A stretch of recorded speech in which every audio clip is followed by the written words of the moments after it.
अस्सलाम वालेकुम, मैं हूं सना खान और हमारे साथ इस वक्त मौजूद हैं यूसुफ डालिया साहब, जिनका ताल्लुक़ जो है वो पीटीआई से है। इनका अगर मैं बात करूं 7 मई के हवाले से, तो 7 मई को इनकी जानिब से जो है महंगाई के ख़िलाफ़ एक रैली निकाली जा रही है। साथ साथ पाक फ़ौज से यकजहती के हवाले से भी जो है वो एक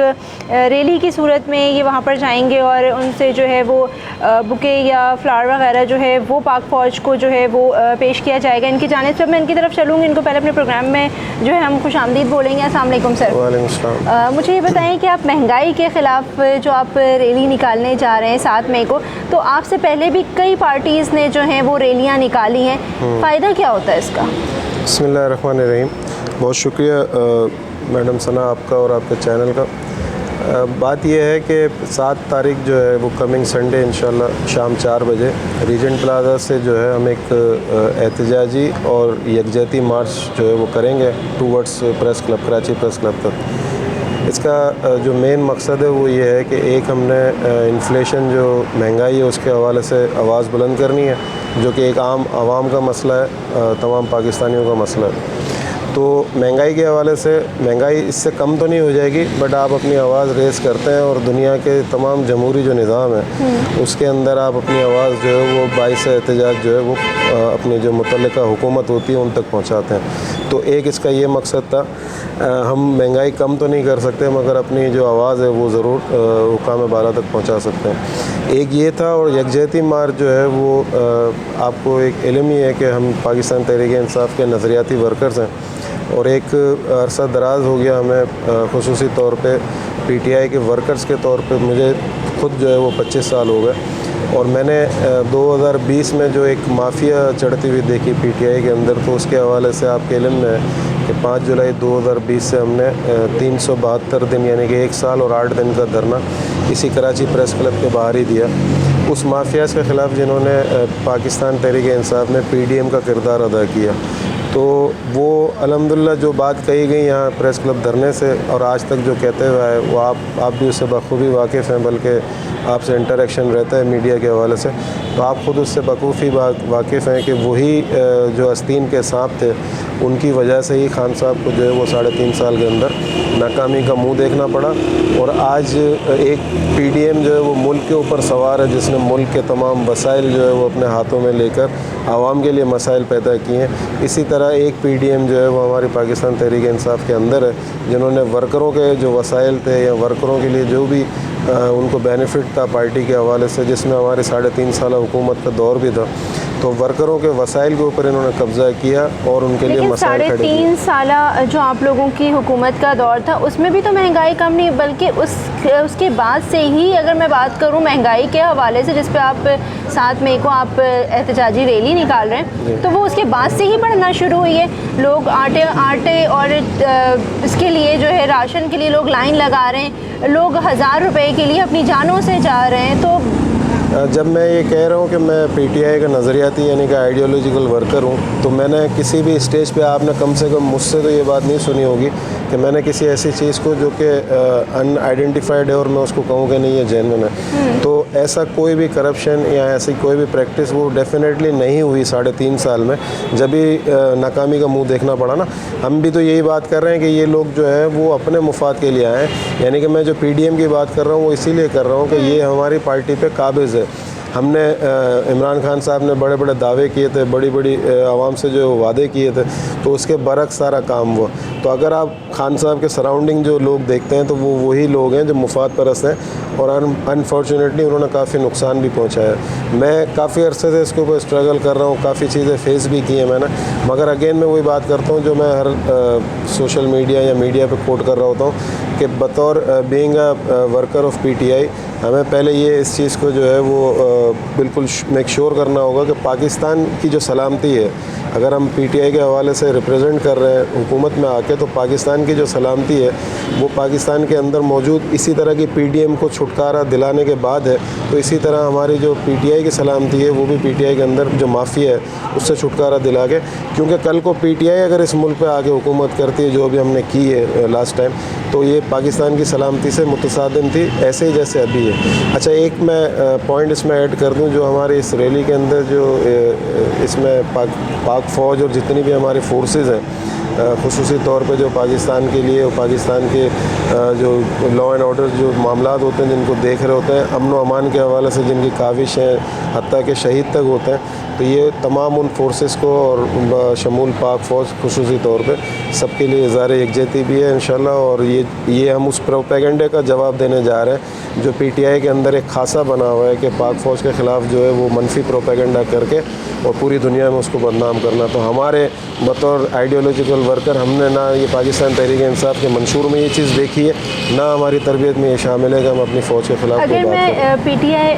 के मज़ीद लोगों की बात करूँ जिसमें फवाद चौधरी साहब हो गए या अगर मैं दूसरे लोगों की बात करूं तो वो लोग क्यों भाग खड़े हुए हैं मैदान से, क्यों खान साहब का साथ जो है वो उन लोगों ने छोड़ दिया? देखें, ये कुछ इश्यूज़ हैं, कुछ चीज़ें हैं। इंशाल्लाह आपको ये 7 मई का जो हमारा प्रोटेस्ट है उसमें आपको कुछ चीज़ें नज़र भी आएंगी। कुछ रॉन्ग नंबर्स हैं जो पाकिस्तान तहरीक इंसाफ में आ गए, तो उनको इंशाल्लाह हम आइडेंटिफाई करेंगे। आपके कहने का मतलब है ये शाह महमूद कुरैशी और ये फवाद चौधरी ये सारे रॉन्ग नंबर हैं, PTI में लग गए गलती से? देखें, रॉन्ग नंबर इस सेंस में कि वो पर्सनली तो हमारा उनसे नहीं है, बट आइडियोलॉजिकल वर्कर क्या कहेगा, वो ये कहेगा कि जिस वर्कर ने 25 साल इस पार्टी में लगा दिए, ऊंच नीच देखी, रात दिन देखा, मगर उसने पार्टी नहीं छोड़ी, तो ये तो सारे जिनके आपने नाम लिए, फवाद चौधरी खुद PTI के अंदर तीसरी पार्टी है, शाह महमूद कुरैशी जो है वो PTI के अंदर खुद इसकी ये तीसरी पार्टी है, इसी तरह अभी जो चौधरी परवेज़ इलाही है, ये सारे रॉन्ग नंबर्स हैं। इधर कराची के अंदर देखें ना, हमारे यहाँ सर पे मुसल्लत किया हुआ आफ्ताब सिद्दीकी को 2018 में वो पीपल्स पार्टी छोड़ के आया था, तो कौन सी ऐसी जमात है जिसके वर्कर जो है वो उसको एक्सेप्ट कर ले कि एक आदमी 4 साल पहले किसी और पार्टी को छोड़ के आपकी पार्टी का सदर बना हुआ है। इसी तरह हमारे पास जो है वो मुझे समझ नहीं आती कि ख़वातीन के हवाले से फ़िज़ा ज़ीशान जो है उसको दोबारा एक टर्म जो है वो दे दिया गया बीइंग अ प्रेसिडेंट, तो क्यों ख़वातीन क्या कराची में नहीं है मौजूद? तो यही हमारी एक जंग है जिसके हवाले से हम 2-2.5 साल से लगे हुए हैं। और होपफुली जो लोग दूसरी पार्टियां छोड़ कर आए वो आज PTI में एक ओहदों पे बैठे हुए हैं, उनको जो है सदारत मिली हुई है। अगर मैं बात करूं तो जो लोग यहाँ पर काम कर रहे हैं, वर्कर थे 18 साल से या उससे ज़ायद अरसा या उससे कम के अरसे में उन्होंने साथ नहीं छोड़ा PTI का, तो उनके लिए कोई डेजिग्नेशन अभी तक क्यों नहीं बनाई गई? ख़वातीन को वो मुकाम क्यों नहीं दिया गया अभी तक? खान साहब क्या बल्कि वो तो ये कहते हैं कि मैं बहुत इंसाफ पसंद हूँ और जहाँ पर भी कुछ इस तरह का हो रहा है तो मैं खड़ा हूँ आपके साथ, तो यहाँ पर क्यों नहीं नज़र आते? इस हवाले से जो है वो सना आपको इल्म में है कि खान साहब ने भी कई मौक़ों के ऊपर इस चीज़ को जो है वो उन्होंने एग्री किया है कि उनसे भी गलतियाँ हुई हैं। मैं फिर अगेन यही बात करूँगा कि हम जब कराची में हैं और सूबा सिंध हमारा प्रोविंस है, तो हम अपने प्रोविंस के हवाले से अपनी बात आवाज़ और बुलंद करते हैं। उसके हवाले से मैं ज़रूर आपके सामने जो है वो कुछ चीज़ें हैं जो पास्ट में गई हैं और आपको आगे भी इंशाल्लाह नज़र आएंगी। वर्करों को उनके हुकूक दिलवाना, जिसका जो मुकाम है उसको वो मुकाम दिलवाना, वो ओहदेदार हो या ना हो, वो इतना कैपेबल ज़रूर हो जाए कि वो पाकिस्तान की आवाम और ख़ुसूसी तौर पे PTI के वर्कर्स के लिए कुछ ना कुछ करे। मैं हमारी जो जद्दोजहद चल रही है, हमारी 2 कमेटियाँ एक कंसिस्ट करती है जेंट्स पे और दूसरी लेडीज़ पे। आप दोनों को अगर उनको जो है वो थोरो करें, ज़रा स्टडीज़ करें, तो आपको अंदाज़ा हो जाएगा कि हम विदाउट नोटिफिकेशन जो है बहुत सारे काम ऐसे कर रहे हैं जिसमें रिमार्केबल चीज़ है। एक हमने 24/7 इत्तेफाक है, आपके चैनल का नाम भी यही है, 24/7 जो है हमने कराची की पूरी आवाम के लिए फ्री ब्लड डोनेशन जो है उसका, जिसका आपका इल्म भी है, हमने वो उसका शुरू कर दिया। इंतज़ाम 1 साल से ऊपर हो गया। किसी को भी ज़रूरत पड़ती है फ़ौरी तो हम उसको ब्लड जो है वो विदाउट एनी चार्जेस प्रोवाइड करते हैं। तो वो कहीं से भी ब्लड, मैं आपकी बात सॉरी काट रही हूँ, तो वो कहीं से भी आपसे ब्लड के लिए कांटेक्ट कर सकते हैं आपकी टीम से? बिल्कुल, वो कहीं से भी कांटेक्ट कर सकते हैं। आपका जो है वो स्पेसिफिक इस वक्त ये अभी सर्विस जो है हमारी कराची के लिए, क्योंकि हमारा जिनके साथ कोलैबोरेशन है वो हुसैनी ब्लड बैंक है और कराची में उनकी जहाँ फ्रेंचाइज या ब्रांचेज हैं वहाँ से आप वो कलेक्ट कर सकते हैं, तो वहीं पे आप डोनेट भी कर सकते हैं। प्रोसेस सिंपली हमारा अकाउंट नंबर है, आप हमसे कांटेक्ट करें, वहाँ जाएं, उस अकाउंट नंबर में जाके उसको क्रेडिट कर दें। इसी तरह जब कलेक्ट करना है आपने तो उसी तरह आप जाएंगे वहाँ पर, तो वहाँ से आपको डिपॉजिट कर देंगे और इसके बाद वो हमारे अकाउंट से डेबिट करते हैं। तो एक हमने ये विदाउट नोटिफिकेशन अपनी जो है वो काविश और इसको मैं अचीवमेंट कहूँगा बड़ी। इसके अलावा पिछले 3 साल से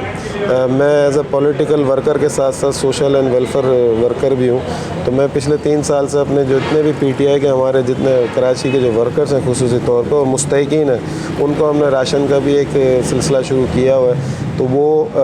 अभी तो काफ़ी छोटे पैमाने पे यानी कि रमज़ान की हद तक है, मगर आगे इंशाल्लाह हम प्रोग्राम ला रहे हैं वर्करों के लिए ख़ास तौर पे कि उनके मंथली जो राशन यानी कि पूरा साल 12 महीने जो राशन के अंदर हम उनको अकोमोडेट कर सके वो करेंगे, प्लस उनके बच्चों की तालीम के हवाले से जो हम उनको हेल्प आउट कर सकेंगे वो करेंगे, और तीसरा उनकी सेहत के हवाले से यानी कि फैमिली के पॉइंट ऑफ व्यू से अगर किसी को कोई एमरजेंसी या हॉस्पिटलाइजेशन की कहीं ज़रूरत पड़ती है तो इंशाल्लाह होपफुली हम उसके अंदर भी उसको कंट्रीब्यूट करेंगे। ये तमाम वर्कर्स के लिए वाली चीज़ इंशाल्लाह ये वर्कर और आगे जाके होप्स मन करीब जो है वो आवाम में भी कुछ तबका ऐसा है जो नहीं अफोर्ड कर सकता तो इंशाल्लाह उसको भी अकोमोडेट करेंगे। तो आप लोगों ने कभी उन एरियाज़ का सर्वे नहीं किया जैसे लियारी, औरंगी टाउन या कस्बा कॉलोनी या दीगर और ऐसे बल्दिया टाउन? असल में सना इसमें ये होता है कि ये बेसिकली ऑर्गेनाइजेशन एक होती है जो बनती है, इसके बाद ये काम, और यही ऑर्गेनाइजेशन जो हमारी बननी थी पीटीआई कराची की, मगर वो सारे पैराशूटर्स और पैसे वाले सरमायादार आ गए, उन्होंने पैसा इन्वेस्ट किया, हम चूँकि पसीना और मेहनत करके अपनी इन्वेस्टमेंट करके आए थे, वो हमें इस वक्त उस दबाव के अंदर रखा हुआ है। मगर काम असल में ये था कि इन्होंने तंजीम बनानी थी वार्ड और यूसी लेवल पे, उसके बाद टाउन और डिस्ट्रिक्ट लेवल पे, और वो रिकमेंडेशंस अपनी देती तो उसमें लियारी भी कवर हो जाता, उसमें कोरंगी भी कवर हो जाता, औरंगी भी, और जितने भी हमारे जो मतलब इस तरह के जो पॉइंट्स हैं शहर के अंदर जहाँ काफ़ी आवाम की तादाद है और वो हमारे वोटर्स भी हैं, सपोर्टर्स भी हैं, मगर अनफॉर्चुनेटली इनकी रीच जो है वो आवाम के मसाइल से दूर दूर तक कहीं नहीं है। इवन दो के मसाइल का इल्म होते हुए भी उन्होंने कभी इसको एड्रेस करने की कोशिश नहीं की है। अच्छा, बात अगर मेरा आखिरी सवाल है आपसे कि बात अगर मैं गवर्नर सिंध कामरान खान टिसोरी साहब की करूं तो आजकल वो फील्ड में बड़े एक्टिव नज़र आ रहे हैं। पूरे महीने जो है उनका राशन जो अगर मैं अफ्तार डिनर की बात करूं तो वो उनका पूरे महीने चलता रहा। उसके अलावा डिफरेंट एरियाज़ में गए, मार्केट्स में गए, जिन मार्केटों में कभी किसी वज़ीर आज़म ने या वज़ीर आला ने कभी कदम नहीं रखा, वहाँ हमारे कामरान खान टिसोरी साहब जो हैं वो गए, विज़िट किया, उन्होंने मार्केट का हाल देखा, सारी चीज़ें देखी। लोग उनके बारे में जो है नेगेटिव भी बोल रहे हैं, पॉजिटिव तो बोल ही रहे हैं, अच्छे कमेंट्स भी हैं उनके लिए, लेकिन जो लोग उनके लिए नेगेटिव बोल रहे हैं तो उनके लिए क्या मैसेज कन्वे करना चाहेंगे? क्योंकि अभी तक जो नज़र आ रहा है फील्ड पे कि वो अल्हम्दुलिल्लाह अच्छा काम कर रहे हैं, लोगों के लिए जो है वो काफ़ी जो है उन्होंने काम किया भी है। हाँ बिल्कुल नहीं, कामरान टिसोरी साहब एक अवामी नुमाइंदा है, उनकी मैं बात करने से पहले आपको याद होगा हमारे गवर्नर भी थे जो जिसको हम इनकॉम्पिटेंट कहते थे, तो वो ना कोविड में कहीं नज़र आए, पाकिस्तान की तो बहुत दूर की बात है, कराची जहाँ सूबे सिंध जहाँ के वो गवर्नर है वहाँ कहीं नज़र नहीं है।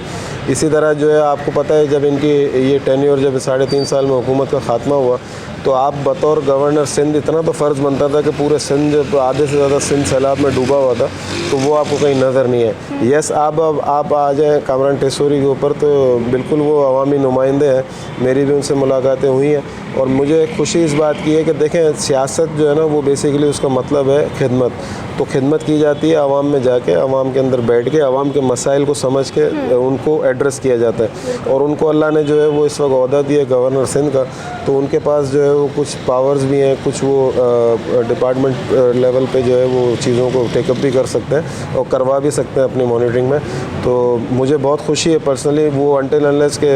हम उनका जो है वो कोई सियासी या उससे नहीं, वो अपनी सियासत से अटैच है, मैं अपनी सियासत से एसोसिएट हूँ, उसको छोड़ के हम सियासत से बालातर होके मैं कामरान टिसोरी साहब को आपके इस चैनल के ज़रिए पैगाम देना चाहूँगा कि पीटीआई के जितने भी नज़रियाती वर्कर्स हैं, कारकुन हैं, इंशाल्लाह वो आपके अच्छे इक़दाम में सियासत से बालातर होकर जिसमें आवाम की भलाई हो, खुसूसी तौर पर सूबा सिंध और उसके दिल कराची के आवाम जो है उनको रिलीफ मिले, हम आपके साथ इंशाल्लाह आपके शाना बशाना खड़े। जी, ये थे हमारे साथ यूसुफ डालिया साहब। इनसे मैंने काफ़ी तल्ख सवालात भी किए, लेकिन इन्होंने बड़ी तहम्मुल से और बड़ी मैं अगर ये कहूँ कि बड़े सुकून से उन सवालों का जवाब दिया, और 7 मई के हवाले से जो है इन्होंने जो इन्होंने अपने एहतजाज रिकॉर्ड करवाना है, या अगर मैं मार्च की बात करूँ तो उन्होंने रीजेंट प्लाजा से इन्होंने स्टार्ट करना है और वापस जो है ये प्रेस क्लब पर जो है इनकी एहतजाजी रैली जो है वो प्रेस क्लब पर आकर जो है वो ख़त्म होगी। तो इसमें इनका मौक़िफ़ यही है कि पाक आर्मी को जो है वो ख़राज तहसीन पेश किया जाए, साथ साथ जो है वो महंगाई के ख़िलाफ़ जो है इनका रैली निकालने का मकसद ही ये है कि ये महंगाई के ख़िलाफ़ जो है वो आवाज़ बुलंद कर सकें। महंगाई का जिन जो है वो बिल्कुल इस वक्त इस तरह बेकाबू हुआ हुआ है कि अगर रोज़ाना एक इंसान 500 या 1000 रुपये कमा रहा है तो उसके लिए ये बड़ा मुश्किल है कि वो या तो अपने घर के अखराजात पूरे कर ले, अपने गैस बिजली के बिल दे दे, अपने घर का किराया दे दे, या फिर जो है वो अपने बच्चों को जो है वो पढ़ा ले। कल मिलेंगे किसी नए मेहमान के साथ, जब तक मुझे दे इजाज़त, अपना रखिएगा बहुत ख्याल। अल्लाह हाफ़िज़।